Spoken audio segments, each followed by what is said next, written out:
Hi hello friends, how are you all? And today video వచ్చేసి veg అంట. అన్నోళ్ళు అయితే బళ్ళారి టు చెన్నై పోయే రూట్లో అయితే మన రాజలక్ష్మి హోటల్ చూసి అయితే స్టాప్ చేసినారు. అండ్ అన్నోళ్ళు అయితే మీరే ఏది బాగుంటుందో అది ఏంటి అన్నారు. అన్నోళ్ళకైతే మనం గోబీ నూడిల్స్ అయితే 2 ప్లేట్లు వేయడం అనేది జరిగింది. అన్నోళ్ళు బాగుందని చెప్పి తర్వాత 3 ప్లేట్లు గోబీ రైస్ అయితే తీసుకున్నారు. తర్వాత జీరా రైస్ విత్ దాల్ అయితే తీసుకున్నారు. అది కూడా బాగుందని చెప్పి ఇంకో ప్లేట్ ఆర్డర్ తీసుకున్నారు. అండ్ ఆ చిన్న పిల్లడు అయితే రైస్ వద్దా అంటా ఉన్నాడు. అందుకే అతని కోసం స్పెషల్గా నూడిల్స్ ప్రిపేర్ చేసి అప్పటికప్పుడు గోబీ నూడిల్స్ అయితే ఇవ్వడం జరిగింది.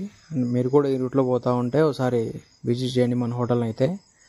ఆ కస్టమర్ ఫీడ్బ్యాక్ అయితే లాస్ట్లో ఉంటుందండి, ఒకసారి చూడండి. అండ్ ఇన్స్టాలో యూట్యూబ్లో అయితే ఫాలో చేయండి, ప్లీజ్ సబ్స్క్రైబ్ చేయండి ఫ్రెండ్స్. Thank you, bye. ఓకేనా. ಅನಂತಪುರಂ ರೋಡ್ಲ ರಾಜಲಕ್ಷ್ಮಿ ಹೋಟೆಲ್ இது மாதிரி தான் ஃபேமிலியோட வந்திருந்தோம். கோபி ரைஸ், ஜீரா ரைஸ், அப்புறம் டீ காஃபி எல்லாமே சாப்பிட்டு பார்த்தோம். எல்லாமே டேஸ்ட்லாம் அருமையாக இருந்துச்சு. டேஸ்ட் வச்சு பார்த்தீங்கன்னா நம்ம கிருஷ்ணகிரியில் சாப்பிட்ட மாதிரியே தான் இருந்துச்சு. பல்லாரி டு అనంతపురం வந்தீங்கன்னா கண்டிப்பாக இந்த ராஜலக்ஷ்மி ஹோட்டலே టేస్ట్ பண்ணி. అన్న అయితే తమిళనాడులోనే కృష్ణా జిల్లాలా ఉందండి టేస్ట్ అయితే. సేమ్ అక్కడే తిన్నట్టుంది టేస్ట్ అయితే అన్నారు. థ్యాంక్స్ అన్న, ఒకసారి అయితే విజిట్ చేయండి ఇంకోసారి. Thank you friends.